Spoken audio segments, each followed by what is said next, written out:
O te whasisila tua toi amatalia nei tau manga le whono au whai tula whono. O te tāpala o whionga sui Palemene mo le lafo. Aftai, lau whionga le whongwhitalai.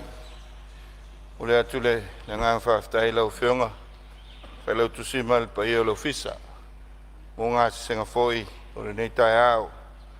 O le ua mai am pa le ua aulta li ngā sua. Pai o le Palemene ma le tātou mauta. E o na iai. E fuil manatua. Mo le whasili ngā malos.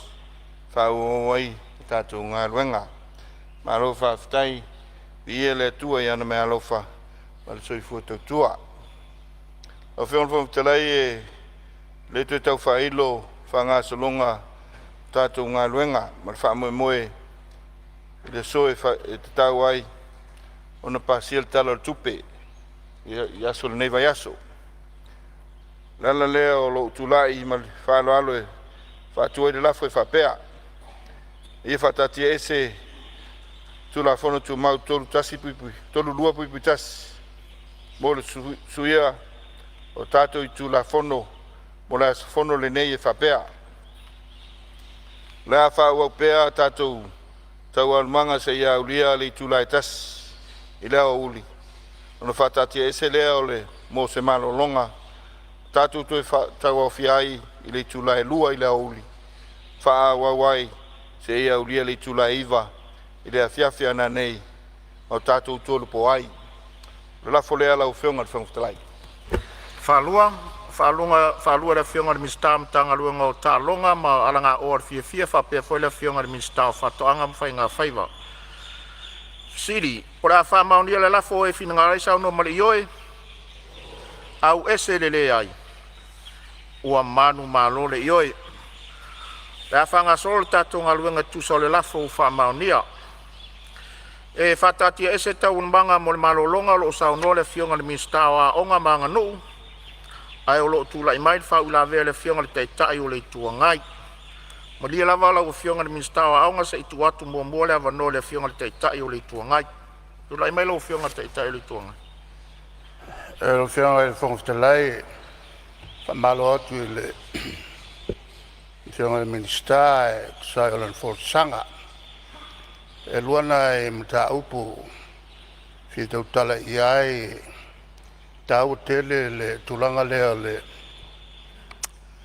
o le tau mwhai tu whatasia o ngā laiti ina ia lava i tamaiti i se a o ngā whalea o ngā ina ia moa po le lua se lau whaletau lea mo le whawhitauri whengai ma tātou e le tūlanga o whaia o ngā o le whengwhawhaile o le tu whatasia la mata mai ina ua uma i a le ofa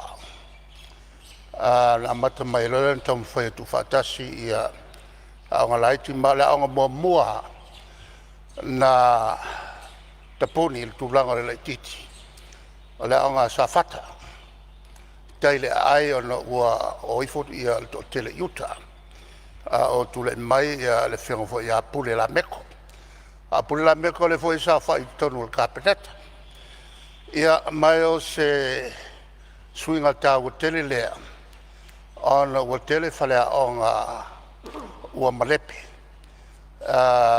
taluai ofa na malepe e fo i male whalea o ngā le pā whalea o ngā whanga le whatasi ai mawawau te mila lea na whau e lo fo i male whalea o ngā o lo tu whanga na whatulai mai lole o le whainga whawai lea o le alai tau te aluai e le tulanga le o aitino ai whaia o ngā mesili.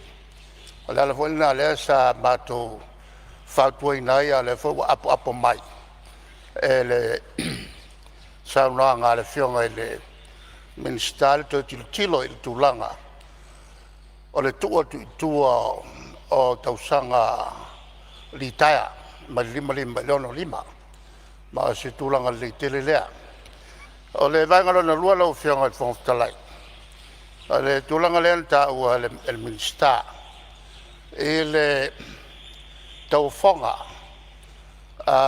mo la tau ia e a fia e le tu ho i leo o sota inga te le vavave moa onga. O le whautuanga i ia sinsila tu toa i tau whonga nei mai le lefo e ona vave whai i a tau whonga. Ai mai se la tau tonu i ai le tomai. Ala ona ta ua le belea. Ona iai nisi na la tau whatinoina le vaenga lea. Ke lea whale kongu a kulai mai ai. Ina fo i tau whonga sa whai ino fo inga whatua o matu nei. Ia nā se whautuanga mo whatinonga ngā luenga a whale tonu. E a fia umaiaka ko kumalo. Lano winga lai leo se mea whai whapito le tūlanga o whautua tuai. Ai mōli le leo a o ngā tātu whalau. Ia, sei tūlava lea wangoa lau whionga le sui Palemene. Ia, ia le ngangai e au na tutulai atu e watu fuse tūlanga o tau toai. Ia, ona e leo pēa on sit fia. Ia, i tu, me sa tūlanga whainga whawai tu, sa tati ai. So wede sa sau noa i le tau whonga sa whaatino ai. Ia, i le paia inga taluai. Lau whionga le whonga talai ua whamawina le tūlanga o le paititia o whaia onga me se whalea onga. Ma o le nganga le nā tonu le whainga whawai to ilo ilo. A le tasi le nei mata upu e o mea le teimi le nei manuo o mai le whionga ile. Te le ai tū malo manu mawhianga o lo tatalo e vai whaia le whalea onga i ale. Ia, manua whaafonga mai. Ia le whainga whaawai whaule na taum whaiatu ai. Na ia consolidata tātou wa onga. Ia, pēo na sau nore whionga le teita i le tuanga. Ia, o futia na o alu, whawhitau li fo na iai, pētai. Nau te inga le malo, te tapena, ia, whainga whaawai le lei, mo nei li ma le lumanai. Sau no whaile whionga i le teita i le malo, i le tūlanga, o le tuangai, teita i le tuangai, tūlanga tau whafonga. Ia, i le pale mai o le whainga malo, whatu tu le tu Samoa tasi. Ia i whawhitau, a maisea, i le iei se internet, ia onga. Lea sa tau mwhai, whaise whafo tala whengai, si teimi wawe. Lea la mo mafuai, o na whate atu le walu se lau afe, whatino i le internet. Mai o lo ia, isi awala i mwhai o na whaonga ina, teimi tala whengai. Ia, pea, a mata ona whale tonu isi awala, mor si fia, tolu awala mwhaiona whaongai, tūlanga o tātou satelite, tūlanga o tātou cables, ia mai se whore tūlanga o tātou wifi, e mwhaiona whaongai ina ia ia le connectivity i tātou waonga. Ia, ma le sosone atu lea, tādian malo, le ngang whalor.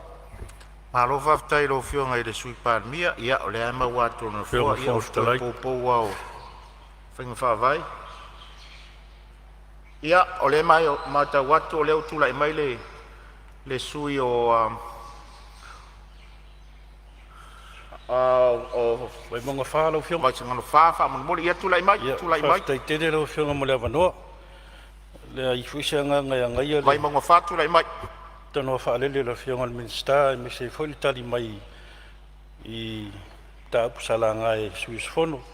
No le sa fea le tu malo le matou whalea ngā whau le ma lifa le pia primary e whaftai tere lo sau noa lau whionga o le ua a matawhanga solo ia sota inga wha teknolosi ia au le i talaina aloa ia le masina whau e taluai lau whionga o leo sau noa marino le whionga sui Palemene le toi le longa whainga whaavai e manatu ao o le tele o aonga tūlanga lua ma korisi.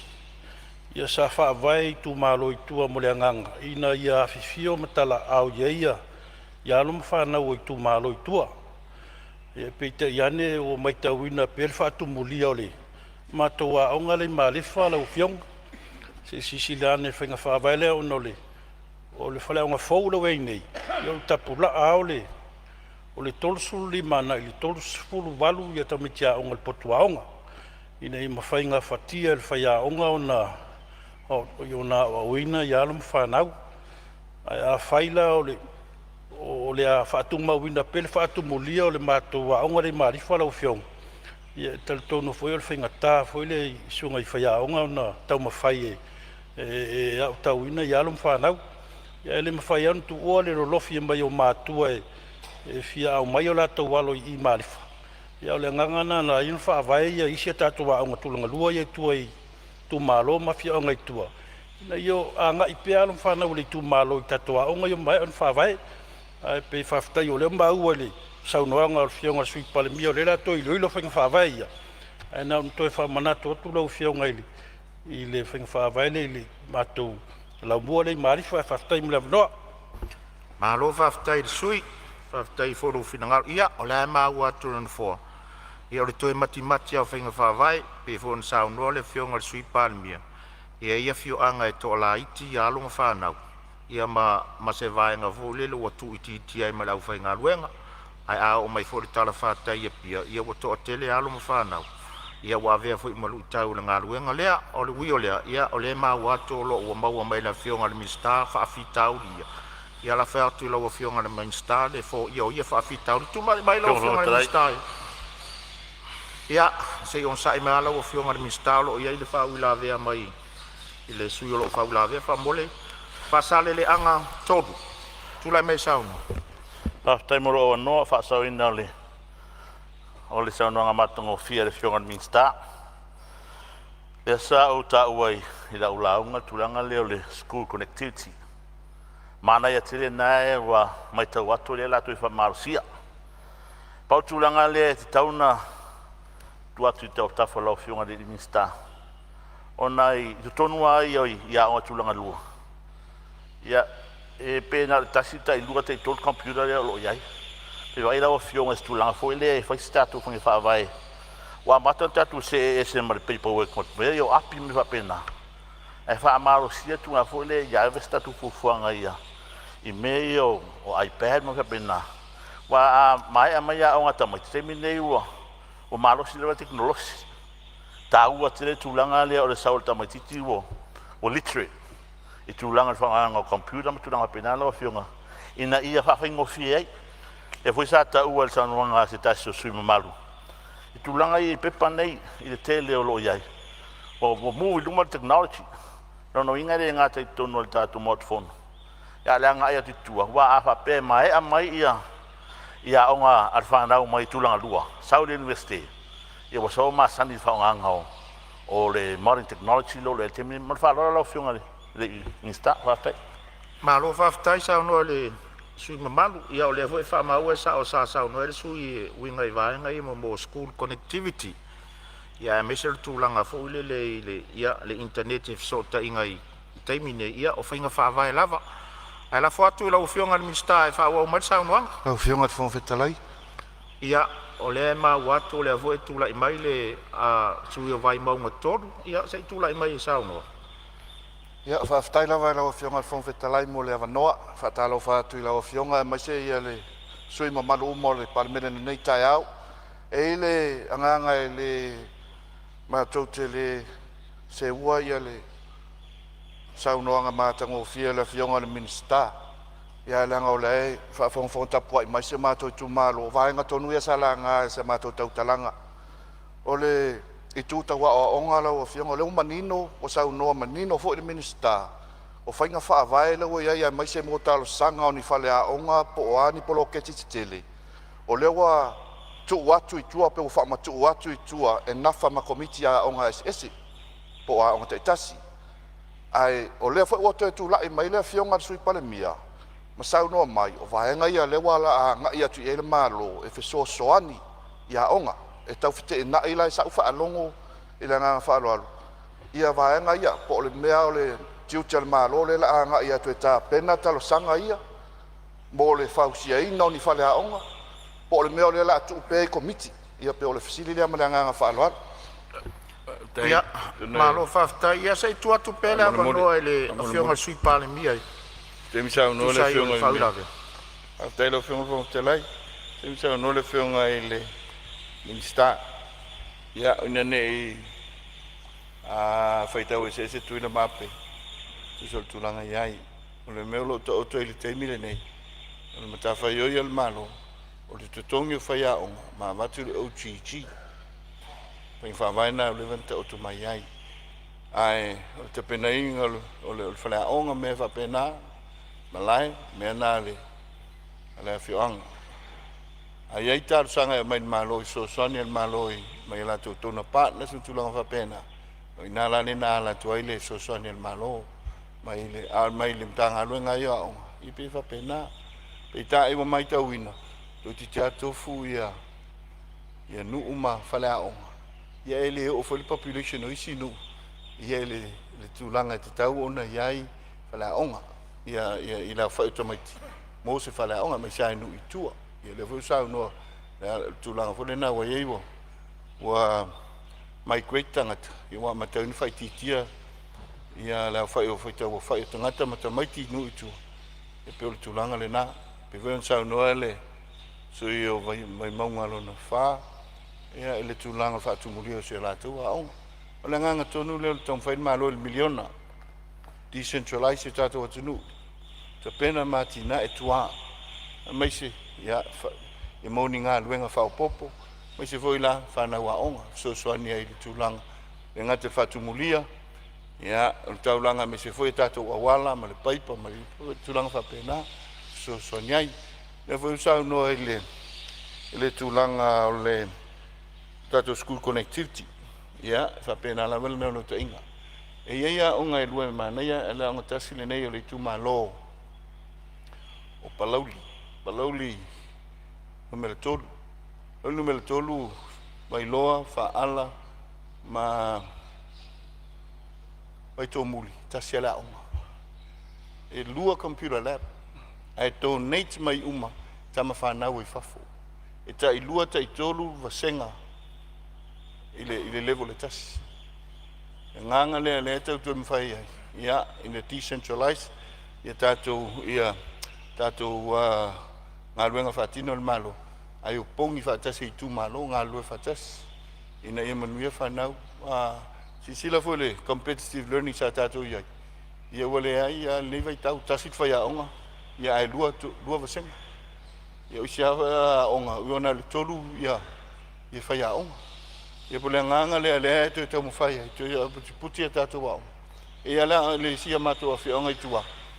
Lo tu whaatasi malesi nu. Ia lua se lau fast food tamaiti, o te lei waru whai aonga, lei mea peitai. O lo vina, ia, e whaise la tu aonga. Ono ne ia meo palota. Ia meo palota. E lea e te talo tu ai. Ia, o whai whaavai, tā penanga le lei. Ia, awali lumanai manuia. Tātou tangata, manangang whaloalu. Malo sa no lo fionga i le sui Palemene ia manatu le ua fionga vai nga o ia sa whaloalu. Tau tala ma le avala o fionga ona ele imanino le. Ia le vai nga sa ofisiringia whaapolmole. O le tūlanga le whaamatu atu i le komiti la tau te tāpenaina talo sanga mo ni polo kete tele, mo whale aonga. Po o lea so soani le matanga luenga. I le whaatumuina o tarsanga ia, pe o le vaenga lea ona o lea na o sa valia la o tu malola o fionga le whongwhetalai. Mai o le whaailoa mai anisi o pule aonga, e le o iaise a ngā waa ia la tu e whaatumuina ai, ia pe patalsanga ona o le whatua mai atu ni tapunia tarsanga na awala atu le malo o whaatasi, i le vai aso tuana i la o fionga. E se furu fitu i tu lau o le pepa whaatumu. Mai whapena fo i le tali mai al tō tele o isi am pasara o fionga watu nuu ena tō lau mai. E whai asi na te le o le tāpenanga mo le talusanga ina o ni whale aonga. Ia o le talusanga na ia manino ila o fionga man whaaloar. Ia, se on sai me lava se e mo le whau lavea. Ia, e te ui mua mai le nofone talatu leo le avano, langa leo e sau no sao ai o le vaenga le na.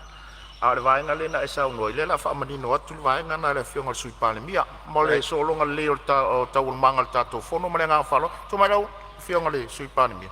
Altai lau fionga le. Ia, le sinau nau te inga e whetaria, ia o le nganga. Le manino, ia familia atu pēr le o atu o se tatu. Le nganga maulalo.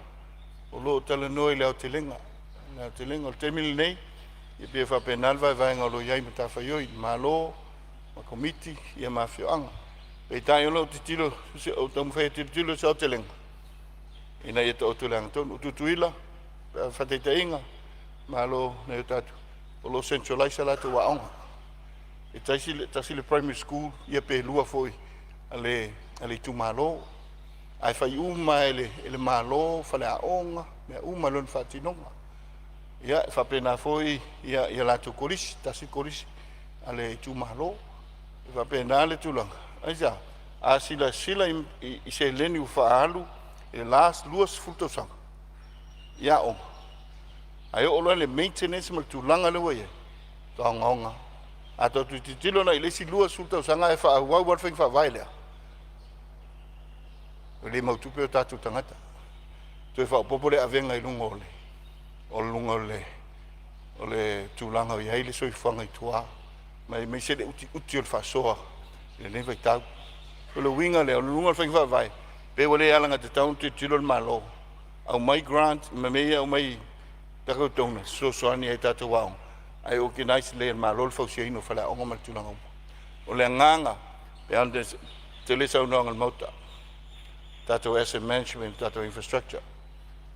Le tato famasinonga, le fale o loiai, tato falmai, ia fale o malo, e o ai tulanga uma e o ai tele o fale au, o lo fale tonu, o na winga il vai lau tele, tau an titilo, me le wa fasolo nungal tau ta, ia fausi ai fai anga, tau foi mana ia tato nu mafianga, le te talo atu lea, ia e manino lau tu sila.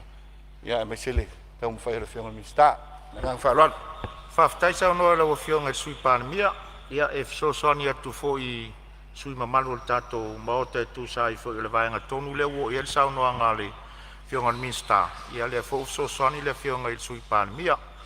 Salo finangalo umai e faalia e afonge e tanga tasi umau le fainga fa vai.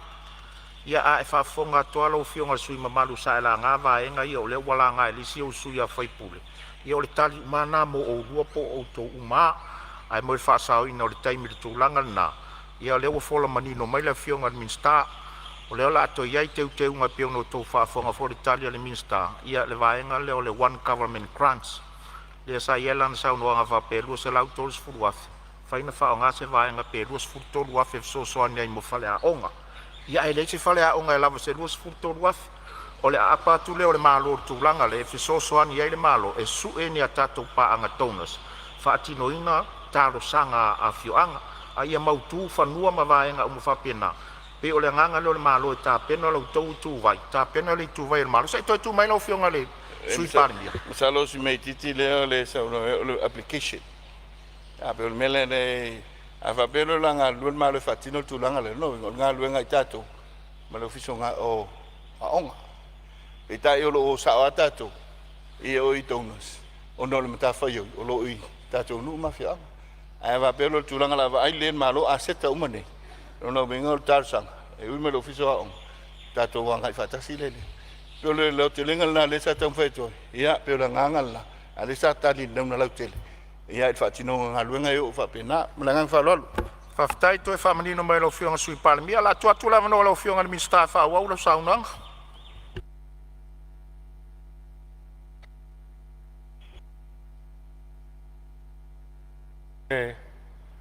Fonotaga mo le faftai le fiona sui Palemene mo le soani fo i fa malama nisio o fa bio fo nei o le whainga o application nei mo a onga fo. Ai a fa pēr lava mo kwa le mawhai lava e le komito a onga fa tumu le form lea. Io lai fa anongolongo mai le mtanga luenga. Fa nganga e ke mtanga luenga tala no iai fo teo soani fo le fa tumu inga le form. A le mea la toia la lava iai le fa vai e maaio i o le lei lava. O le ngā luenga ngā komiti a onga e whai. Ia, e la le si te lea whautuanga. Ia, leo wha mau uma lawa mtanga luenga whautuanga ia. E la le si talosanga whauleu tu mai nei mai whale ata tasi. Mo se whanua e whai eile a onga. Ia, e pese i la o komiti lava a onga e masani e whai atu langa le su o le whanua. Ia, o lea e tau te ilo uma lava e sao e tauna i se si a onga i tonu nā i I va yusu. Ia ai se I tachi mai se I tau no iai. O whelai mo oil whanua la le tau sanga mai ai ia lau whionga. Whalata lua. Whaftai. Ia o le mta upu muli muli lau whionga whenga whetalai. O tongi whaia onga a mata. O lo iel whioswani al maa lo. Tawala atu le one government grant. Mo tongi whaia onga ia. E ono supasene o le one government grant. E tongi ai. E whaia onga amata. A o lewa iel whuanga al maa lo. E tongi whaia onga amata. Ma o whuanga tā ua ma le lei mo le lumanai. O lea la o le angalu I ael mta angaluenga. A onga pisa si ma mta angaluenga o tupe. Mo le whaatala noa ina, ma le fuafuaina o le nei tau mawhainga. E me whai ai o na tino mai tu tono le 5 tausanga. Lau whionga al whanga whetalai. Le nale tali o fasili na tu mai. Ma whautuanga foi o tu mai o wha mamau uma e le tanga luenga. Au te fia wha manatu atu. O ao o ngai leo se mta whaioi na o le tanga luenga. Po le minista. Ko se whai ngā mālo. Le ai am tai whaioi a tātou uma. Te tau tino atu e iai lau nau ta inga e ngā lue whaatasi ma sui whai pule na ia mauti noa walawa tā pena. Ma o ao ina lei alo o whanau a Samoa o a tai ao. A pangalea e le mawhai o na whaamilia ina uma mana onga. O wai te tau o na lufi le lei le te mao a inga o le atunu. E le ngata o le se lengi. Ai o le whaasoso ina o whaia onga pe o na whetalai iai le sauno iai le whionga sui Palemene. Lau whionga le whonga whetalai whaapesu me malo o kapineta o le Palemene o Samoa. Le nasa tau mo whainga mtanga alwenga o onga maanga nuu.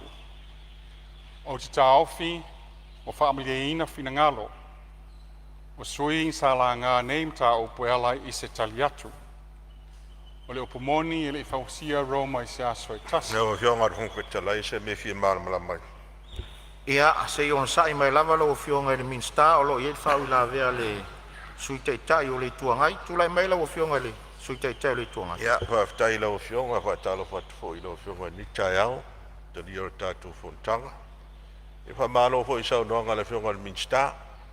Malo lava I le wholo ina mai o whainga wha vae ma tau mu whainga mo le anga I luma ma vaenga lo fi wha leia tātou mtanga renga ia po I tātou education sector. Ia le wala o alau sau noanga I fuwhanga la amata no wha tino. Ia o whainga wha vae o whainga wha vae le lei. Are me tāua. O le mawhai ona wha tino. Ma wha tino I se tūlanga silo na le lei. Mo le au tau ino alam whanau o tātou tunu. Ia le wā o lau sau noanga e whaatino ngā fuwhanga mo le tātou school connectivity. Ia maru se lau maru sulu wafi. Ia le hoi sa whai la hoi tausanga whaatupe o tūna. Ia le walo o whaakasolo tūlanga na. Ia e lo semta upu fo I fo nei. Wa lewa na mata mai fo lapa e inga. Tele tupe wa alwai. Ia tau sia I lona whaatinonga. Ia tūla I mai stūlanga leima o ngai. Leo tau ino tātou whanau a onga. Ia le wāwa o lau sau noanga I tūlanga o le awhatino ia le sitanga o si ino le retirement age tūlanga li taia. Se ono sai mai lava lo whionga sanga. Se ono sai mai lava lo whionga sui te tai o le tuangai o whanga mai fosaka. O lo iei le whau la vea le whionga le sui Palemene se tūlai mai lo whionga sui. Maria la wa whionga. O le whau I la vea le o te tūla iai. Ia e la whau I la vea mai whau I la vea whau I la vea. O tali ale malo le tula ia tu malo wa matantal maria lo fiona sei tu le mai le fiona sui Palemene. Ia familia tu le la mo o le ofteleng ala no matu tong fai. Ia ono lona nau e fa fonga nga Samoa ni tai sein I tau mo fai. Sau nanga o lola silsileta pena fai fa vai. Oni foi meu fai fa vai. Ia wi I le lei ona I tu le lei mai tu ai le fatinoina. La nganga le nai nei whapea mai o le la amata na alu whai whawai le ai. O le whai e silsila ina ia mai o iu. Manino le whionga i le. E le sui teita e le tuangai. E o le tulanga whai neme o tula whono whai whawai. E tauna communicate whai whare lei. Ta pena o ina i manino mara lei. I le saunanga e winga i le tātou school connectivity ma seleni na iai. E o le pole ngā leo lo to ni vai tau. E vai tau.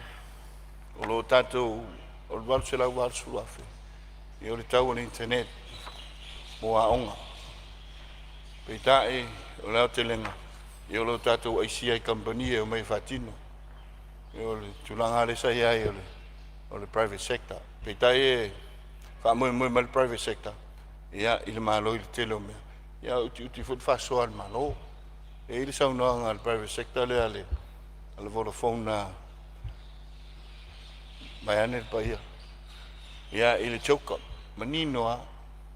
E leo lava tupe avatu le malo. So soani ai. E lo winga le na o le malo. E te pena ana ia a seta. Ia whaonga lau tele. Ia e le tātou tunu mai se so soani o nanga wa onga falmai leo fui mu ia mai lato e mai se futi mo so soani ai terminei lo tātou fa moia ia il private sector providing lato infrastructure mo tātou me la lea ia langanga le nala o fiong langa sa o ia i limtanga luenga le sotenga ia sa telefoni la tulang langa la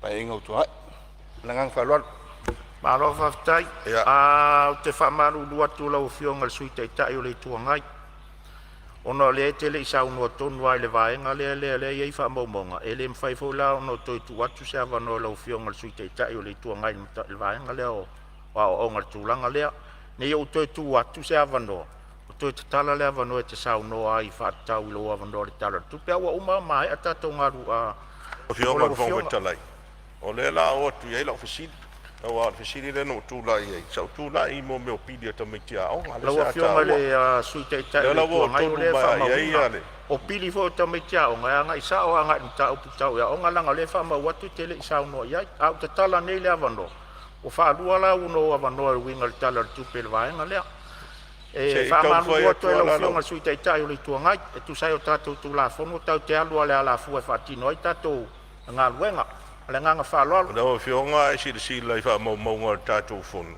sa o tā ua o ngā fua ta me tia o ngā amata e tau i le korisi o le ala e me o te amata su lau fōsanga i tūlanga whainga whaavai e au o mai la i le mele wo tonu mai alau tau talanga ia lau whao i lawe mai le su ia maria la lo fina ngalo a whapeo maria lo fina ngalo lo se o soli fono le mea nao le e whai atu whaasilanga no foa tatou whai fwem tatou tatou tu la fono tu mau o le o mana ia le whangasolonga le tatou e le mawhai no to e tua se avano se sui e le isau no se mata upu o le i whamau le tatou fono le anga au to e tua lo le avano le whongfitalai wa lua la ua avano e te sau no le tatou tala le tupu ai whaftai o le utali manino atu le fionga le sui Palemene i se isi sui sa ngai sao nga i le minstawa o ngal tulanga lea mele mali mai lo fionga le sui taitai le tuanga o fa ngata ina lau sau no fa tau nga i le minstawa o nga mal tanga luenga au tu mai lo fionga le minstafa o lo sau no La fionga le fonga dalai e mo sava no ia se me vi fa sao po le ase me te fia sau no ia o se tabu fia fa malama la ia se sau no mai la sanga ia fa stai lau fionga fonga dalai ni ta fa hole tatou sunga fon wa tai lau fionga le minstawa onga le o ma tau atu sa apena ne silsile to ai ele tulanga foi sa o la mai e tu sai foi matotongi o tatou fa ya onga mata aftai mo le tali mai ele mai tau atu e o le nawa ai le fofanga le tanga luenga e ma lau fionga ina ia sila to ai le vaenga le taluai e pe no tau o le tau sang fa o mo na fa tu la no o le lima le tau sang ai la mai tau talu ona pasi e tono Palemene le tu la fono e te tau ai ona u fale le fa tau sang ai tono ang fa tai tai Lona whawhitauli, o le tutongi o whaiao. E leo ngā whatia la le tātou mtanga, luenga malmalo, o na whaise fuafuanga, e tutongi ai, ia matuu, ia whaiaonga o lo whapenana o tawina le whātau sanga. Ia, i tutono le payroll le ofisa wa aonga, po le mtanga luenga wa aonga. A le alau mai tau ato le fau e tali manino e le tulanga. E o le afa penao na sila ia i tutono le nei 5 tausanga e te talo malanganga ma o lalo la wafeonga i le minstawa onga. Talu ai.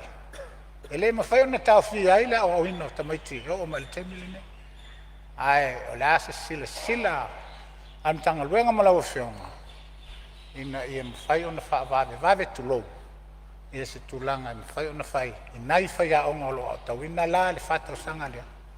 E anga ia wale 5 tausanga ia mo le primary school e malanganga whaaloa na o whionga whangwhitalai. Paftai sa ono le sui malu ia la tua tule manu alo whionga minsta wha wau sa ono. Al whangwhitalai aftai mo le fasili wutu mai ia o lo o whaarulongo mai mtanga alwenga o lo o whamawina o lo o ngā lue fo i mtanga alwenga wa se mea fo i na mātou fuafua atu iai i le whaailoa a mea tutongi a whaia o ngā mata ia o se mea o la mātou sao niuni atu iai mtapenga atu iai ai tatia mai lo whinangalo se ia fo i se uma mātou suenga ma li longa ma tapenanga longa mai lo Palemene po a whea matai ia lau whionga whangwhitalai o se upu wha malu si au i tupulanga ma whanau a onga. O tau o le whatu e wha mua iai ati nae o le tātou atu nuu. O waile ngata o tau tai lumanai, ai o tau o tai il te minei. Ia pūleo tau i o lo loto ma aua te whiungo fie. You have to have commitment and perseverance, for you have purpose for your family and purpose for the country. E whaalango lo wola o auina i lo tino uma lo tō anga i whai au mea onga. O la mtanga luenga o la angalu lue, ma le le whaalongolongo ti ngā e te poe, a whaolaola a o tō miti. Whaamaaya o tō tāleni, o whaalau tele awa noa mo o tau. Lau whionga whangawhitalai, o le vai aso fōu, o le alo atu i alamtanga alwenga, whai a onga ma whai suenga. O le whaafo ino suenga, mo a onga tūlanga lua. Moli atu, la o whaamnuianga, a wā suenga alo ma whanau uma Samoa, ai maise ai, tāpenanga kolisi maululunga, le whai unga o Novema. Ia manuia tapenanga o alimtanga alwenga, o manuia tele le tua o wā tapenanga al whanau o toma mana. Ia o whai ule launga i le toi tali watu i le tapua inga lo i tu malo, a na lofi, numela lua. Fasto uta o la o tō pule lea. E toi muli atu la o whaftai mo le whātou tuanga o tu mai. O lea o la unga lue malosi, e whātau nuu la nawatau na wholaina atu i le tūmalo. O lea la maua tātou tasi tesi ma le 8 miliona, whaapopo iei ma tupe tutoe, na maua ile o tupe ile la ititi ma ilalo ma le lua tesi ma le tasi miliona. E wha o ngā whaalilei, o le whaalilei ati le tūmalo, ma le tama o ainga, ai le o atu le iaiu lai o tau sanga fōu. O a onga uma le whanau, ai meise mo a onga UST, e tutongi mai le se leni lea. Ia whai se tātou plan po se tātou ta iala, o le isi 5 i le se 10 tau sanga, e lufi le iai le tupe, le mai le malo. Ma o le neita iala, e whausia le tūmalo atoa, e le na o le fono whaavai. O le fo i eilo wha moe, mātou se ngā lulue whaatasi, ma whai pule o i tūmalo a ana lofi. Tasi, tolu ma le wha. Ina i mawhai ona fōfō mamao ni whale te tele po infrastructure, taungatā ma te tele, e benefiti umai le luafe whase lau o le population po tangata o whasto uta, o le se fulu ono afe o tangata o ana lofi. O le se leni ato mo i tu malo e whao a ana e 8 miliona le tausanga, te lele na se leni. Ia, e tele nisi wha mnuianga mo a ana o le ainga. Whai tu malo, tolu ming star wha masinonga, ming star o aonga, ming star o ta inga ma tenkolosi.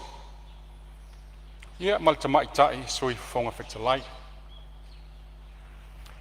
O le tele o tausanga o tu ina mai, le taimi o tātou wha iloa, o tele o tausanga o tu ina mai le taimi o tātou wha iloa, manisi o tama li ima tina na sāwalia la o kliniki i le pisi. Ia su tō nai. Ia malo o fisa foi. O lea la o iei le manatu o lea tau mawhai e whaatino i tu tōna 5 tausanga ia nei talasanga. Talasanga nei watu o mai. Ia tō fia le leila o whainga alwenga al whona whaavae. Ia maua al wha maoni ma le ami o tonu. Wha le lei awala ngā lue a meise le awala lea i au tafa al falsa e whakasa. Ma awala ngā lue alu laktu i sa tui se i o i le pale. Wha le leia vai tau mafa. Whai se fofo mo le vai lepa le i mata ili ili. Whai tali ngalu i tua le whalefono ma le aonga le whakasa. Le stala le fono whaavae i ngā luenga whaavai taimi. Mai mana o mia fo i le tu malo ni whanua ngā lue. O le fo i o mai e ona mawha asoa ma le sui whaipule ua tuana i nei le sunga ia ai ono tile. E moli atu la whaftai i le swafa mo ngā luenga le uma o whaatau nu. O le au lango fo i ngā luenga o uma na fuafua ai lei whaatau nu ina i le nā paia inga. O tātou ngā luenga mo le manuia o le tu malo e whaawau e whai whaatasi. E moli atu la whaftai uso na mātou tau wā, tō wha ia ape leo lumuenga, te sunga ia ai ono tile ma ai ono mea pelo. Ia, o uma le whilinga le tu malo, tātou ngā lue whaatasi, mo le manuia whasto uta Samoa. Ia whaamanuia le tua le ao le malo le malo, ia fua loa lau soifua. Ia mamao ni ao ngā solo le sui le fono o sui tōwhia. Ia mamao le langi lau fionga le fonga whetalai. Whaafoisia le soifua manuia le fionga le li Palemene. Maua le soifua, ma le langi mamao le sui Palemene, ma minsta, o le kapeneta whaapea minsta lango lango. Soifua la le lei, le taitau le tuangai, sui taitai, le sao whaapito, ma le lai tua le mota. Lo whangia le usu ngā fono a malu al Palemene. Manu ia le tapua inga si o tu malo, whaiwhai manu mai langi, a walo o tau whaiva whai pēr, e ala i le whai tatalo mō la o tau au auna. Ma le langi le tapua inga i a inga o Samoa, i fue la lafo mani to ngau sia, i tu la toa o le usonga tō mua mpule. Manuia le wha no manu a le ainga sa le vi. I iai le file mua le tua le Palemene o Samoa. Soifua. Ua whamalo whitalai, o whamalo saunoa i lawa fionga i le Minsta, whamalo tā pena, e tu sa i fo i o lau saunoanga matanga o fie, i au whafonga le maota i nisi vaenga sa la ngā iei finangalo le maota, e tu sa o le matanga luenga o a onga manga nu, whawhitai tā pena. Ia o mata watu o sau pēr whasolonga i le lai tu o le maota i le mamanu o le kapeneta, ia o le avanone watu inatu mo le fionga le Minsta matanga luenga o soifua maloloina. Ia o lo taimi nei manuia le saunoanga e tari fwai tau ai fo i nisi vaenga. sa whaadia iai fina ngalo le mauta tusa o le talo le tupe. Ma le nganga whaaloalo.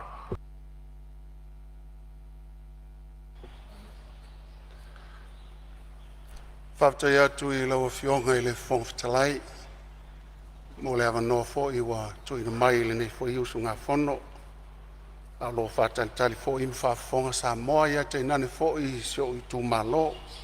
Ngā ngai maunga mua. Pata mea sa malai ulu. Maunga masale aula. Tali tonu e tele aso e le lawaso. Tele fo I tae ao a le lau tae ao. O le au whaase e lilia ia I papa lau le lei whai mai na whaalava ai le amoa. O tua o I mamana leo le tufunga ma le aula. Whai mai na whanga tua ai o la ua I la mutu. Au wā le tāu lulu whau. A e tainane tapu ele whai mai na iai le puna tele. E lala masusu ai le la whiangainga le tamaitai o lupe lele. O lele ua tafa ata o malama e pei o le tala I whale tongo sa I pa ia pualoa na sa ai le tamaitai o le tau pou lava o le nei nuu. A wā ua tali le leia le whale tufunga o malo. Ai ua ngase lava le whale tufunga o taua. O le vesili pe ai sea. O le tala. A lea ua whaausu ngafa pa ia o le atua. Ua momoli tini o le langi. E la ua fionga I le fofonga fetalai. Lea ua maea o na fusifusi la palapa o malo. Momoli la ia o la au I fongaa. Fai lea mavi inga tau moli. Tau masuasua. A wale atua sili ese. O lele ua tapu lilino sa o le tupua. O le tupua ua o lea ua malae tau ave tia fau. O tua o le pea mawaitangutu e fio ai le afionga ia fau muina. O ia lava o le tupufia. A fio ai usoli. A lala ta iai ila ua o no fuasa. A o le mamalu fo ilea I le tau waitu. Whapea le sau wha inga mātua. Whai mai o le malae o le tanga tia e whauwhau wai tia o le tau tianga. A le malae fo I o le whautuna tangi a Samoa. O lele ua tapu vai tasi ai to uli o Samoa e 50 ma le tasi. Se isa ili mafua a wā se manuia o Samoa nei tae au malua. Tulau na ia le fio ai o lau fionga I le fufonga fetalai o le maota.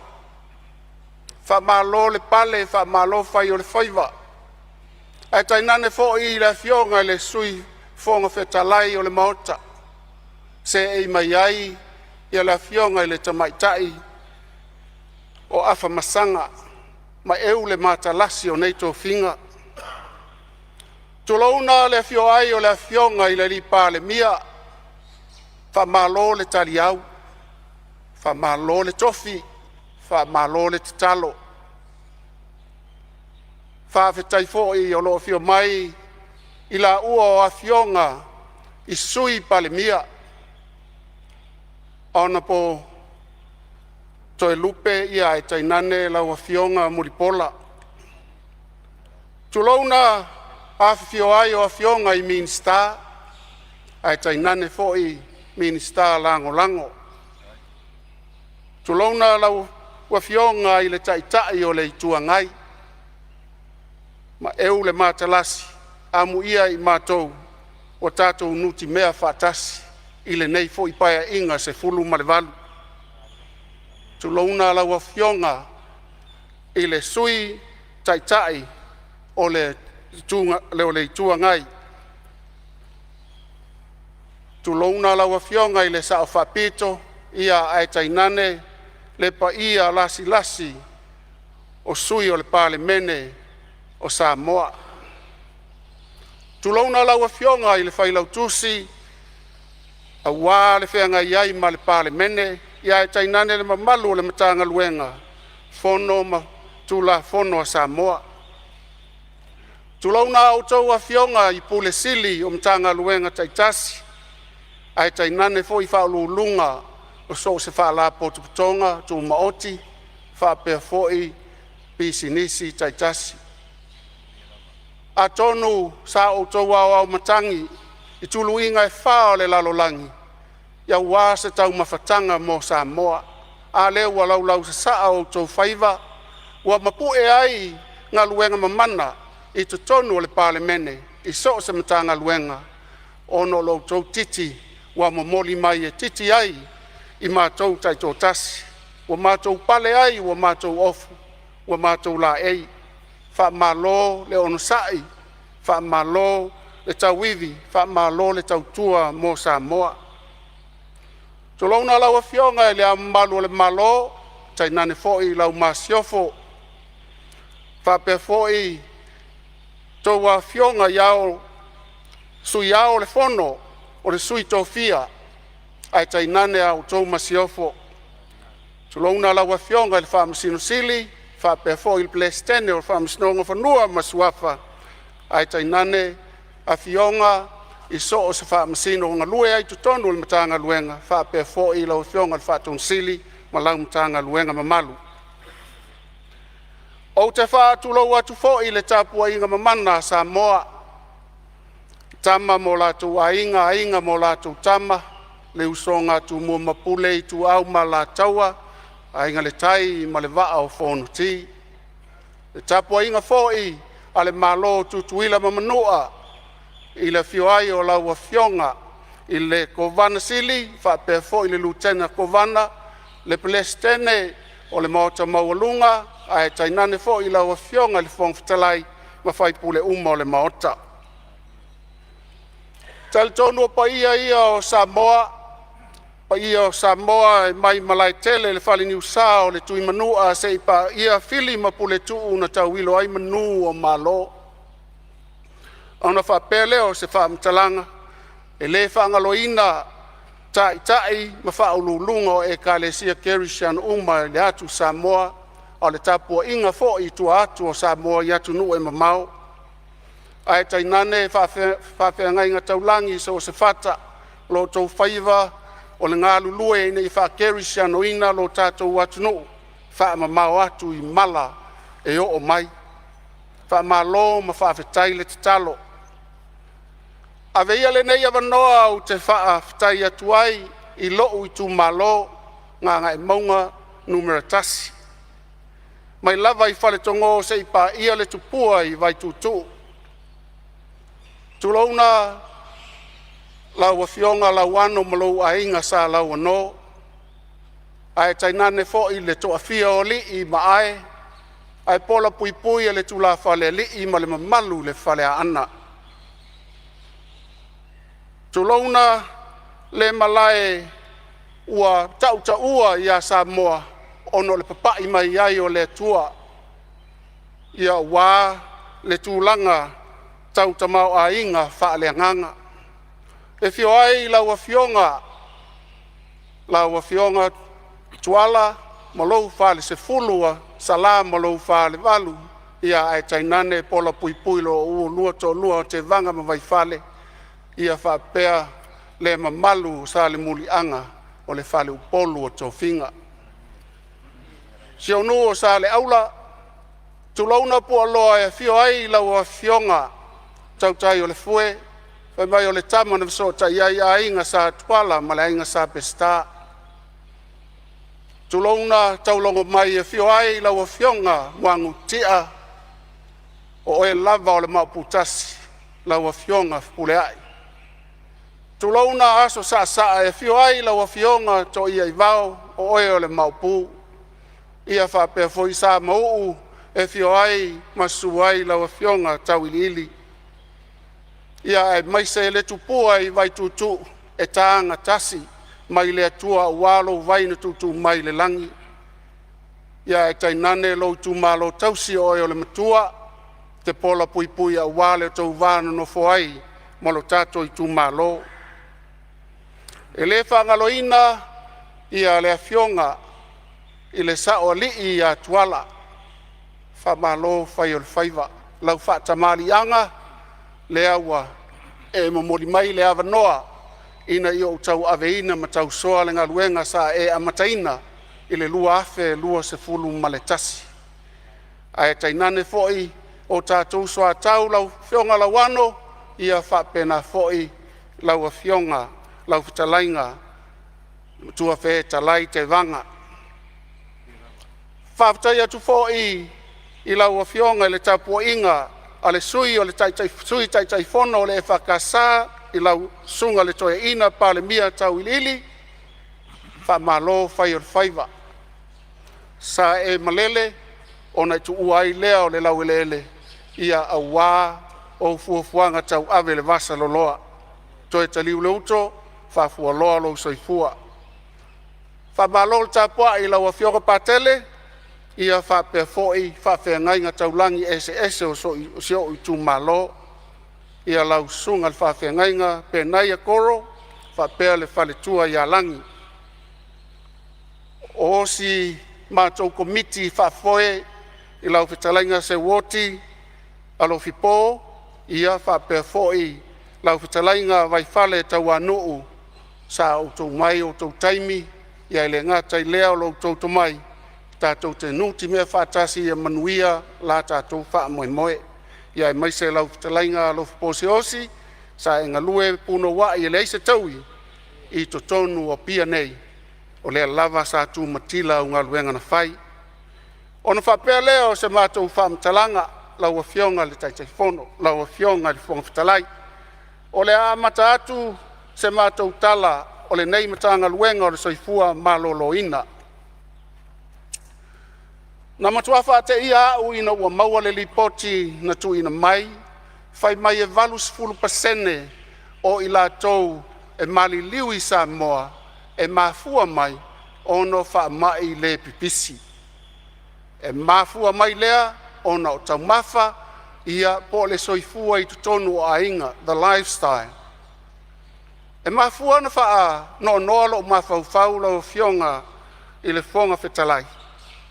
Awa e fōlinga mai e whaingo fie na tineia ia ngase. Ona foi, e mafua atu i lau ai tulou, ma lau ai, ma lau umukuka ma le tatou umukuka, le mafua anga o le mari liu o tele o tangata. E le mafua mai le kalesia, e le mafua mai le whale mai, e le mafua mai le maota le nei, e mafua mai lava i loo whata mala lau a whionga le whongfitalai. Aisea, ono inale amatanga o mea umba, e a mata mai lava le tau mafo le vai, tau mafo le esi, tau mafo le popo, mea uma na whapena, ona wha iti ai leo wha mai le pipisi. A wafo, tātou te tau sa ili i se fofo, ai o loo tali tonunga, tātou sa ili e pui. Pui, whawhita uli. Ina nei a vea le nama o sia a vea ma wha mai pisi mo i tātou. Ma au te tali tonu whapena la wa whionga i le whonga whetalai. A o mai e mafua ia tea. A wafoi, e le te tau ono u whaatali se isau se fo mai e vaai lo u vai. E te tau no o vaai lava au i lo u mai po le ale mafua anga. Ona whapea i leo se whaamtalanga. Wo mai ni fisili se tele, mani fautuanga le lei, mai le pa ia ma le mamalu o le fono usu a Samoa, ia e mai se to o taitasi o le tātou Palemene. Mai le lei lo whaamtala ina atu, mau tutu, ua maea na tapena ai, e whainga malo se ima vai atu, ma o loo whaauau e le whainga malo le nei. O le whale mai lalo manu, pe ona iai nisi o fasili, mo lou si la fia lau a whionga le whongfitalai ma le mamalu o le Palemene. Ua maea na talaina ia te sema luas fumat wha, ia le whale mai lena whaateleina, whaatasi ai maa pitanga, a wafo mai i to tonu o le malae. O se fianga le nā, a wasa ngā lulue i la tou na mua e tapena lo mātou o mai. Ua mai a fo i le whale mai o pautasi o na tatalaina ia te sema luas fumal wha.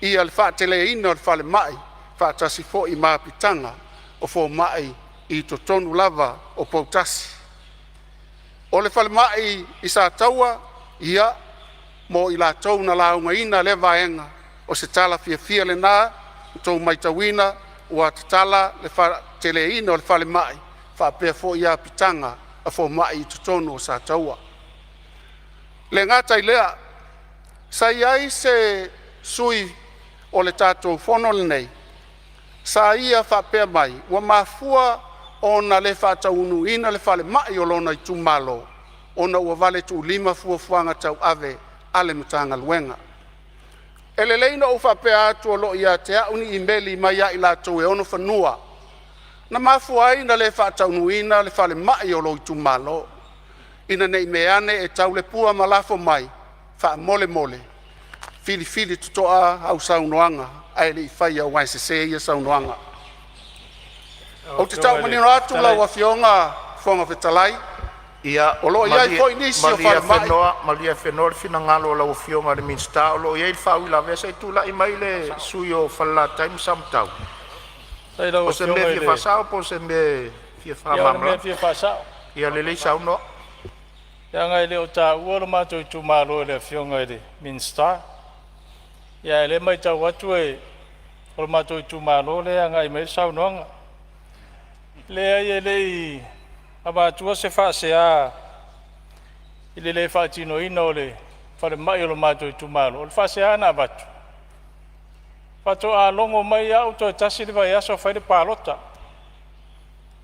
a o le atu galuga lenā sa avatu ua loa tausaga o taʻutaʻu le falemaʻi o lenei tumālo o le foi o maeʻa ona alatu le asiasiga le minista ma le faatonosili sa iai ia sa manatu a e vave ona pe soʻutaʻi mai pe afai ua iai se faaletonu o le fanua ae pe o le mea le sa atugalu ai i ona pei e foliga mai e i se mafuaaga na faatoʻalogo mai le faipule ia ma le itumālo ae toe tasi le vaiaso o le faiga palota pei o le faaseā lea sa tuuina atu ia o le matou tatalo lenei tumālo ia lea ua tualaʻi mai lau afioga i le minista ia seʻi e alofa ane le falemaʻi o lenei tumālo ua au tausaga o ua uma ona pasia lenei palemene ia e o mea le taimi nei e leʻi faatinoina ma le agaga faaloalo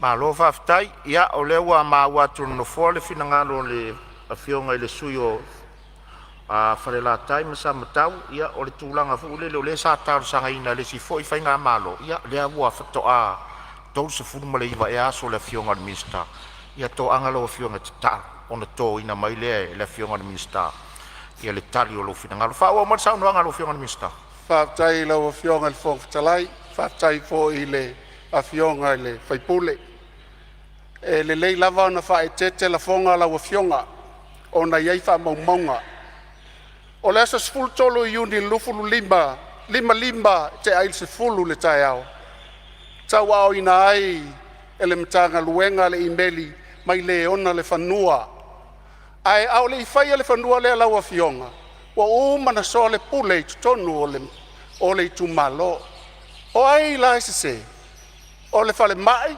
soifua malōlōina pe o le afioaga ma le itumālo le mea lenā nei mea ane no fai atu aua le tau le pua balafo mai filifili totoa i upu e ave ai lau whaamtalanga ina nei mea ane moria i tātou le tai o o le tala ia ina le pausea ina le whare mai e whai tu malo i lunga o mātou whanua ia malia whenua le finangalo le fionga le minsta ia se toi tulai mai lava le suyo whalatai masamtau te whasosoni atu le mai tau atu tau tō tā mai le fionga le minsta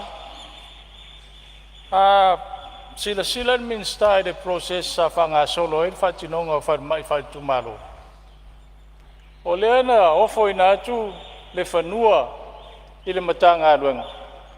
E whai ela lato ngā luenga ma whai le lease agreement ma le ana le whanua. E leo mai loa mai la le tū malo ma le nuu. Le tū langa wa o iei le le lease negotiations le sa fe ngai le tanga wenga male ana le fanua o lo no fo pong sa le tu malo o mena le va tuai sa ma tu alalo ile tuai ona fa ilo ma ia ta ia o la fa tali so tu malo a o lewa sa tau na fa ilo tu lo ile ana le fanua o le mana o fa ngalo le fanua o la tele si fanua le tu malo ia pe o mena e ia o lewa ma watu le fina ngalo la wo fio ngal sui mama ta falo fina ngalo to ta mai ia ai silsila ne de fal mai nei tu malo ma le nganga fa lo o le ma watu tu sa o le fina ngalo le sui ia ona ele o to tu la e mai le sa ave ma fa u ngo le mtanga luenga ia o ia le o tu la e mai le fio ngal minsta pe fo no fa yatu ia o le ulua i pa inga ne le fio ngal minsta mata watu le tau tu la e mai lo fio ngal sui pale me tu la e mai lo fio ngal sui pale ia le ai salo le ulo manino le motaile sa no ngale fio ngal minsta a me se fo ile tu lango iai ile nei lima vai aso talu no mato a matal fainga malo tai ono tai fitu tai valu tai iva ia ngase ave fafu ile faingo fien nga luengo fengai male fionga minsta le ia se aso mi sila fionga le fon telai le fol sau no ngal moto ile lava ia so ile no te inga a onina tatu te talo mo falma lima sultasi tu malo lima sultasi falma e o foi ai tatu nuua afia anga te tasi pe amal tol se la unos fulu afia anga ante talo mo foi o tatu afia anga le awala nga lue ile te sanga ma le te sanga fitu se la lua se fulu pe te lua wala nga lue le afia anga ile nga fatia tatu malo o le ala le tau ai le tulanga lo tau mawhai atu. Ia i le tatu asset management. Ia ma tulanga wha insinia tino i tatu ngā langa. Ai sea, ina ni tali pele por kiki o le pālota tulanga wha pēnā pe ona sau i tau sanga i tele. Ai le nga fatia le lumana i nei whanau. Sa iei whale mai i le whianga o le whianga i le tumalo. Ia i sai whaile le whalmai i se mātou tumalo i sa whata i whausanga. Io e whaftai o lo tumaut whalmai i putasi mea sa iai. Ma lalo manu. Sa i whaile le medical center sa i Sanapu. O le to iai wa ave whalmai uta. Medical center sa i loto whanga. O le to iai. Me lea e sa ana aputi mai nāsu. I le asset management le tam whai atu. Antonu e le to talo le whionga ni sta. Ala winga lea. I uma vaile nā whāsuto sanga. Tātou wanga i luma i ta pena le mana i manuia o le amatanga fau. Ia wā se Samoa manuia na ngang whālualu. Whaftai sau noe ro whionga i le sui pānia. Ia e isi mea lau a whionga i le sui mamaru o leo a sosan yatu le whionga sui pānia. E leise a nganga e whanga i tutu i le sau noanga le whionga i minsta ia po le whionga fo i sui pānia. Alanga leo sau noa le whionga i sui pānia e lima sfultasi tu malo o tau whasoa soa. A o lea sau whaari manino. O le whare mai o nei tu malo. A whionga leo manino le. E lua paia inga wa umona pāsia ai. A whionga le pemusa. E le te taula o na toi alu le whasolonga le lima sfultasi tu malo. Sei on sai mai lava lau a whionga sui mamaru se toi tu atu le whionga sui pānia. Sau no mai lau whionga sui pānia. Te musu e tala. E manino i o lau. So vai nā vatu. Sau noa ngal mota. Ngal mota. Le sa vean Palemene. Whāloalo sau noa. I le nauna lau tele. I le sila whawhai pule. E alofa ia Samoa. Oe. Si atu nu lai titi to a tolu piliona. Levan tau asa mai le lua te si malfia piliona lona GDP. Le ua o le tolu piliona. Aisa wha le atua. Fa mo le lofa wa ai lau tele tangata na i lor palota le winga le tata ta fio to o le nauna lau tele o saunanga to i te mota Whiunga le Palemene, o te tairu tua ngai, o le sa vea ma, Palemene pa inga te luai. Oi, o i lantou, ia, toi tai o le mota. Sa ai filo le tau whatuino le tātou malo, e o malineu te tātou, la matanga fau, oi, tātou ngā lulue, tātou ngā lulue. Tu ia la unga le palota, ia la unga le palota. Te whapena atu ele o whai atu o sesi tu angale usau noa le whangal tutui. Ia o langanga le nā e te talo atu ai. E tele tā leni o le atua o tu. Fo ina ia i tātou. Whao ngai le alofa. Whao ngai le alofa. Ia so matu vai tau mwhai le alau whenga. So ne tuai. Ia manuia le tātou whono. Whaftai sau no lau whionga sui Palemene. Salo le mawatu e le no foa. O le afia le saunoanga la fionga le sui mamalu whala taim sa matau. O no umana whai e le whai unga se tasi o whainga malu tuona i atu nei. O le ala e saunoa ma e le sui. Ia ai malia i alo fina ngalo le o soani atu na no foa. Ua wha maui atuana minsta malana sa mala sa i le napa e inga. Ai tu mai lu wha atu tuanga le minsta fo le o iai. E alo vatasi lu tato wa. E fo le manatu lau fionga le minsta ia se ia malea vaenga langa o le fo e finau le fionga le sui faipuli. Ta maori tu malo. Ia ono le tali na toi na atu le whainga malo o tona i atu. Ia lo fionga le faipule. Ia ala fo mai le whatuatuanga le fionga le minsta pe ono whai atu. Lele ia to se fast food waso tauna se e mai. Malea nganga whalole tu mai lau fionga le minsta wha wau saunoang. Fionga le whawhitalai. Nā tia whaleo le nganga whawhitai. O mea tūnua le sa tau mwhaitua ni tu malo. E whawhitai. Whamanuia le tua le fionga le minsta. Whaftai mo lo finanga mamalama. Ia whaua sau noanga lo fionga le minsta su fu maloloi. Whaftai o fionga le whongwhitalai. Ia, o fwine telele le ulunga i lau fionga le whaipule. Ia, sa o le lei lava o la awa i ai le paketi o wale wha moe moe. Pa o lea, ia sa ili lei mai sta whanua le lei. Ia, o na tāu si whiangainga le wha tau nuu le wha moe moe. Whaftai. Sa iai nisi o sui na whetalai ia pesa unoa foi e winga i le tātou whale mai tua sivi a wale whaatile ina. Lau fionga le whongwhitalai. Ua mai a mai foi e ala i tau mawhainga a tātou whainga malo wa tuana i atu nei. O na iai le 20 eka o lea wha moe moe whaatino ai le whale mai mo sala whai i le lau mua i sale lolonga.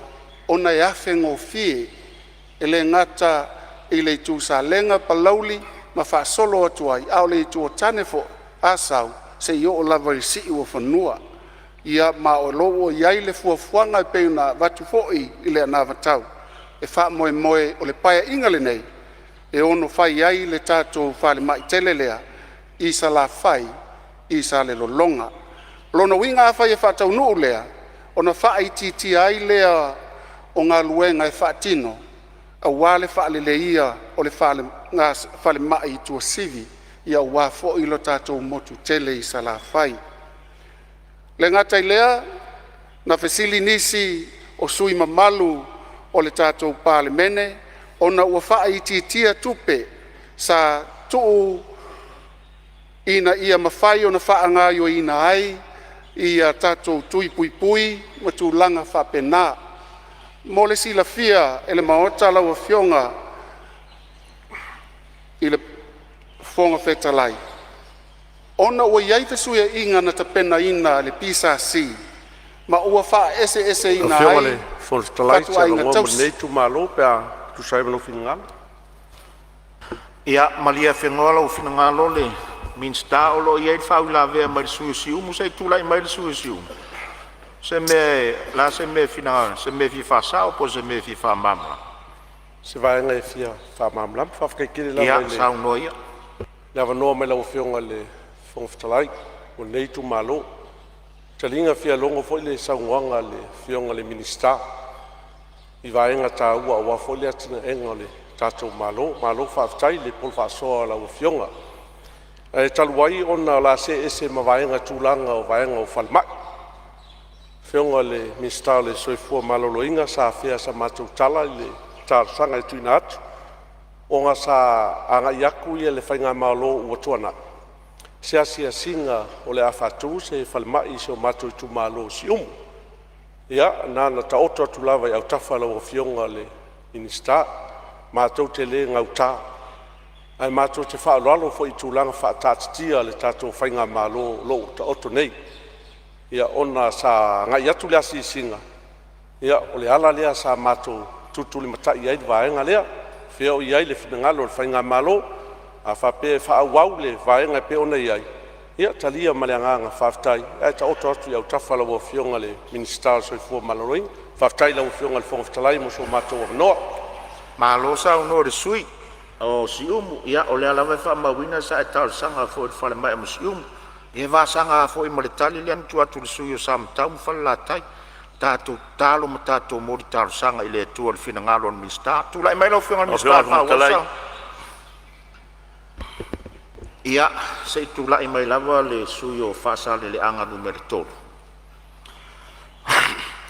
ia e foi se manatu e o le ale o e se me fi fasao tulaga le falemaʻi le tusivi se me fi fasao po se me fi faamamalama i la le sa au tanoa ia i tulaga uti o lo iai ia moega o lo faapena ona iai gasigasi faafetai leua mau atu i le fufuaga alumau a le tatou mālō tulaga o le fai o le tatou falemaʻi fou lea la fai salologa e foliga mo sa la fai atoa pau le tautau le mau a lenei tumālō lauafioga minista o le falemaʻi ia ua te lē leʻi mesipena le tatou mālō lo iai tosivi a faapea faatino ia ia motu le falemaʻi lei sa la fai salologa e asifinaga lauafioga ma le mālō ia operate pea le tatou falemaʻi nai tosivi ia ga o loo moe foʻi na luega matou i tumālō ae vae nei le history atu a le falemaʻi lea tualelei ai ma le puipuiga le matonuu sa fotulafai ma le matonuu foʻi silufaga o le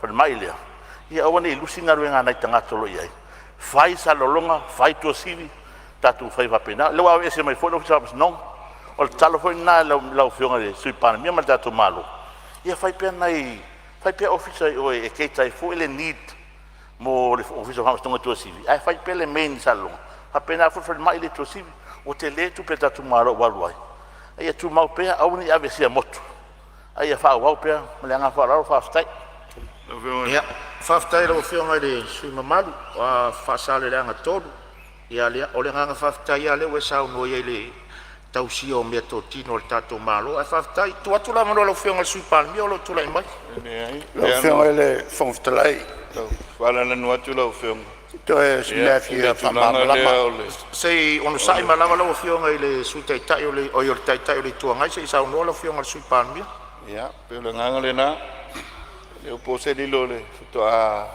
lima vai aso le feoga i le a o le fuafuaga ma le faifaavae ma le agaʻi lumanaʻi ia tonu lou taʻoto mai fautuaga faamauina foʻi le agaga le au mai ai o le agaga lelei ma le naunautoʻaiga ia ina iā tinaʻi sa lafai paua o lenei ia ina neʻi le faatinoa le faiga malo faapea leu matou le tali atu ae tatou silasila i le aotelega ia ma le tulaga ia ia matou tatou fesotaʻi ai se taimi le agaga faaloalo mālō faafetai laufioga i le sui palemia ia o loo maitau atu o lo tulaʻi mai laufioga i le taʻitaʻi lo ituagai se mea fia faamamalama laufioga pe fia fasaʻi o se mea fia faamamalama mae malo atu foʻi i le sanoaga le fioga le minista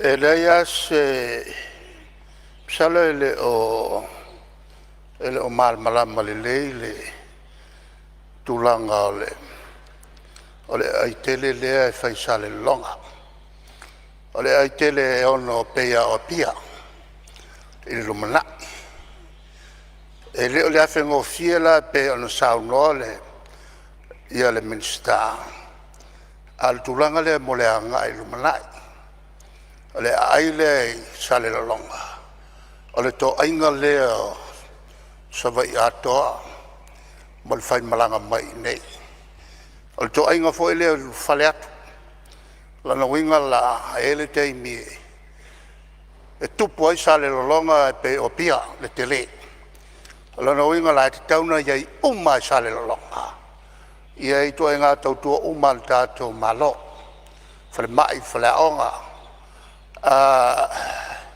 mo le tunu atoa e le whaimalanga atu ma le whaimalanga mai.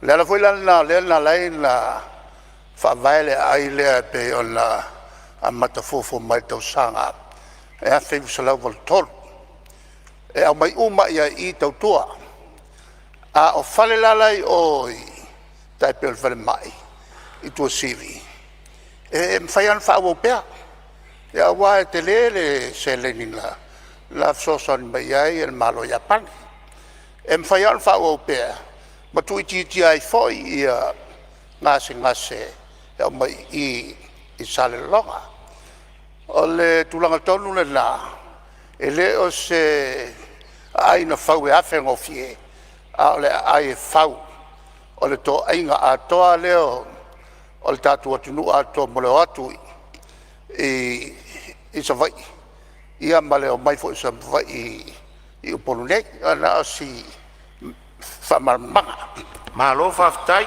lau whionga i le taitai o le tuangai, ia, lau whionga le sui Palemene, tulai mai. O le ufa mawina le tala whasol pito o le tūlanga o le atina e o sawa.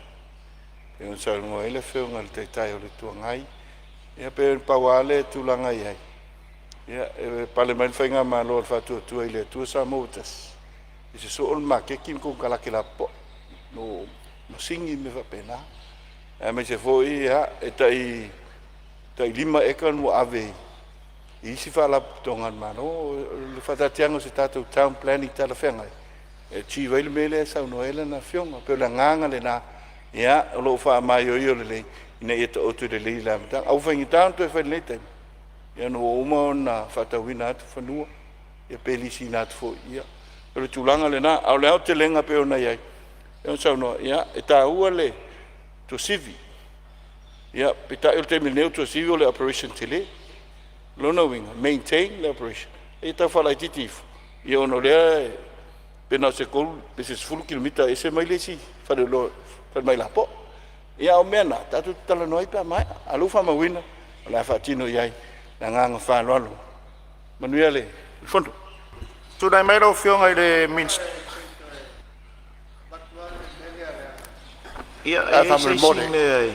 le anga sao iai a saunanga e a fe valu se lau fixu ma le lua ia eka ia na tō mai e sale longa e whai eile ai tele lea 5 miliona le tupen ave ai walu wa tele le avo ile fe ese sia i o tausi le lanto e fa fo i le afe fase lau ia eka ai tausi na fase lau eka le la wa ke le ma lava ma koe il lava ang bole ai tele e sale longa le la o tuol mele na iai le saulanga na pa iai i ai afe val se lau fitulua e kol malianga le na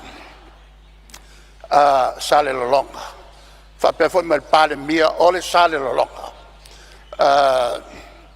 la fai il fuafuanga mole fausia le ai tele lea o lewa maua tu la fionga i le tai toi sosonia tu le la tai ia ono le matanga luenga o leo lo tari foi tau mai vaenga na langa le mat o le matanga luenga o le soifua maloloina ne te ua toso i tua le tatu mtau ia a vaenga umana sau noa ila o fionga le tai le tua ngai ia e se foi le minsta e o fuanga fanua Almelia, o le fina ngalo ai o le minsta a fata se foi masui su fondo.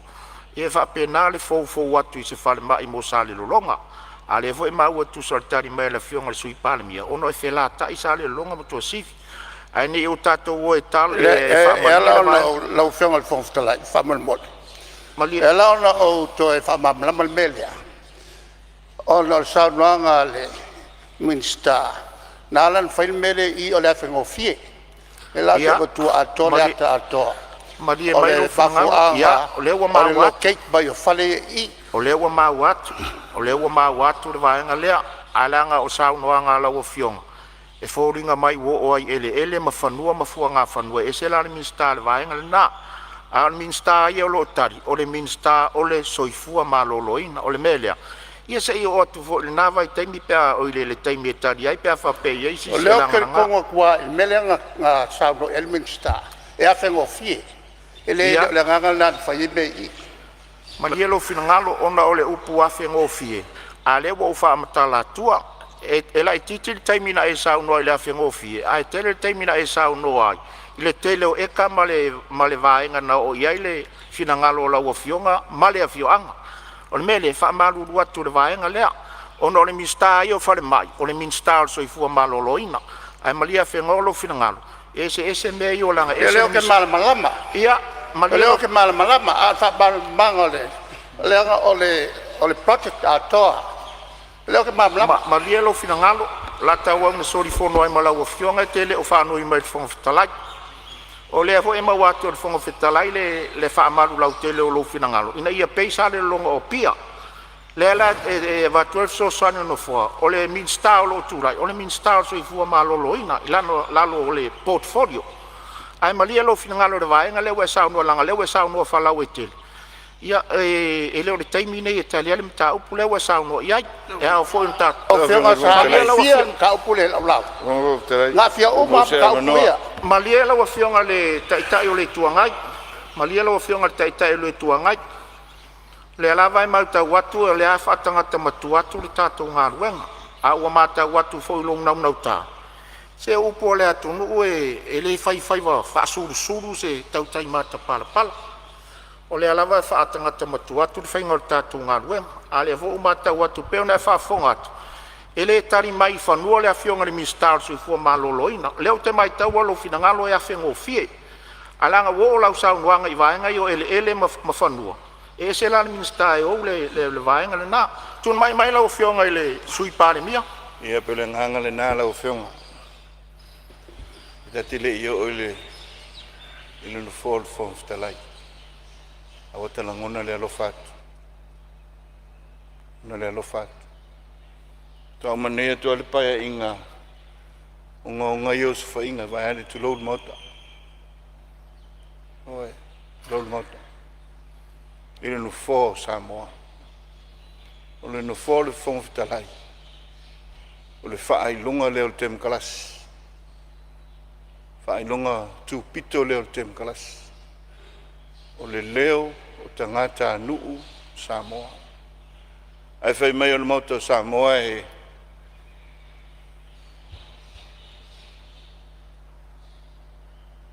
ta ui te whaaloalo. Malanga nu. Le whamataina mai e tātou utu tu amo matua. Tātou te wholau ai. Iala lea lau whengol te lai. Mātou tutu la ea tu e. O lea lava e saule so sofa lea tu lou. Nei e whawhafonga mai lea tu nuu. Ilo lātou leo tu lou. A leo mātou te tālo atu ma lea nganga whaaloalo. Au ngani atu. Au mai sawa noa i tupulanga fau. Mai sawa noa. Au mai sawa noa au mo Samoa ma le tupulanga fau. O mātou tai lima se fulu mo le tupu. O atu a leon no se fulu. O iei foi tangata uhu le fio mai le Palemene. Ai sea, whainga nei. Whainga nei. O te tālo rea. Tālo rea. La whape whea ea le numana i o Samoa.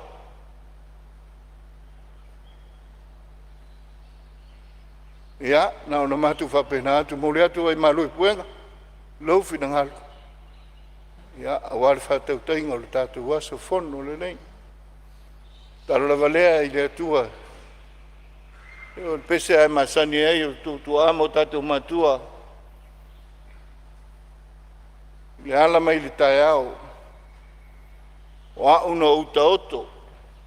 A moe file mu. Lango e ta maa. Le atua lo tu soifua ma lo tātou wola. Le o tātou wala whai mai. Apo e le atua o tātou. Tau mo whainga.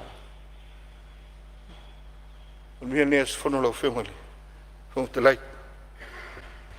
Maro whaftai sa uno lau whionga Lau supa. whiongale, whowhetai. Watu lava. Ia, e se si me fia sauno ia ile vai singano lua. Ia, o lea lava lau o fionga whakawhitalai. Na o singa vaenga lai titia e fia whamarmalama saunanga mātango fia le fionga minista, pe mo se amanoa lau fionga. Ia, sauno ia. Sauno ia molo amano. Whaftai lau fionga whakawhitalai. Ia, e leisa nganga so poutu a saunoa ia le fionga minista, a o le polenga nei te ua lele mamao le tia. Ia, ai ai le vaenga ua fia le minista sa whapenao na watu ele tarsanga le nei tu malo. Ia, o se vaenga fia whamarmalama lau o fionga whakawhitalai. Tau tala fa to le manino ia to for file mula o fionga le minista ia ona fa tai o lewe e fa ilo mai le tulanga o fufanga le malo sa tula mai le pa inga sfurfitu ai au ona o fa manino atu ilo fionga ele i fa tele ino le matu fa mai sa ia va nga e luo fa le lua sa fatino ia o lesi fale o fo mai o lesi fale e le mawhai ona tawhia i mai. Ai peo nā whea i se tālo sanga lau fionga. Ia o tono lau taimi nei. Ia anga tono i fo i nio mātou langona i lau fionga. Ia ona o le mātou whare mai. Na o le lua o te potu e tawhia i mai. Ai whā moena i le potu.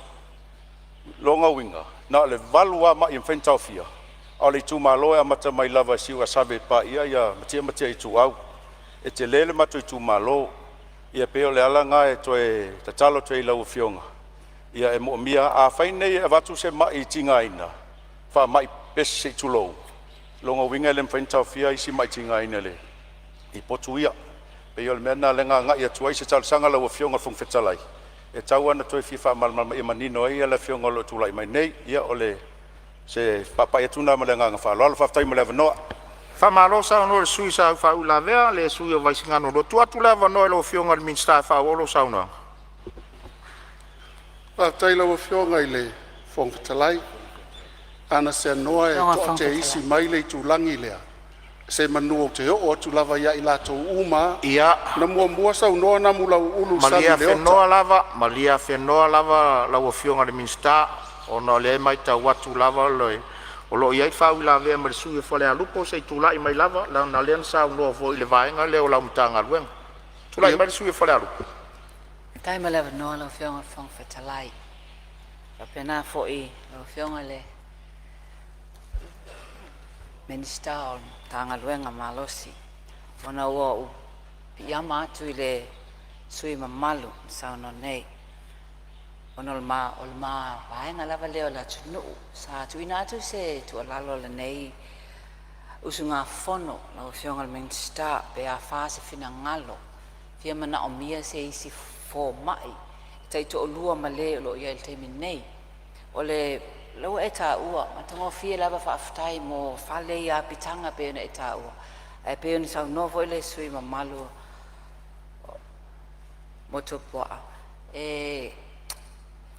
le mana o mia lava se isi fo la potu o wale ia o la tau fata o tolia le se mai mafo angala o fionga ma ta o ia lo sau noanga fa tele ino le to tele o e fano to low ono fa mai le pipisi e monia sa o le level sau noanga e o mato la fanga to low pe me foi na sa bato e foi se to lalo pe le ono fai lava se clinic ona sa ia lava fal mai fa tu malo la ititi ane e all mato no e le anga au wala e fa si ingata ia tina mata mama to tua ia ai fia lava to tele i fa mai nei le pipisi a fa pele me fai ona fai se medical clinic ai pe fai fo no mai tua ia nei ta mai ta fo mai e asi mai i te mama tina mata tua le sivo i tu alalo sa tu inato el mato le nei sui la fionga le minsta o le lavale o le fa'atoto ngai na o le lavale o ni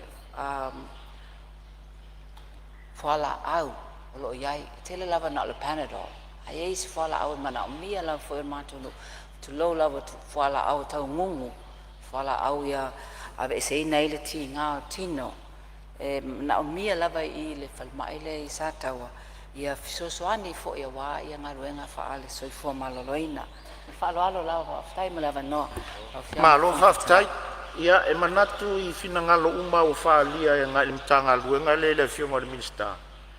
Ia olo so solo lava nga ele soifua maloloina le vaenga le o fale mai ma fo mai. Ia ai malia fenoa le finangalo. Ona ia I fo le si a titi tau ave o minsta tu so fa la protonga tau I fa la fa fo se ima fa vai tau fatunga. Ai mana ia ona se isau no pele minsta nga ile vaenga tonu ale I fale mai ma fo mai.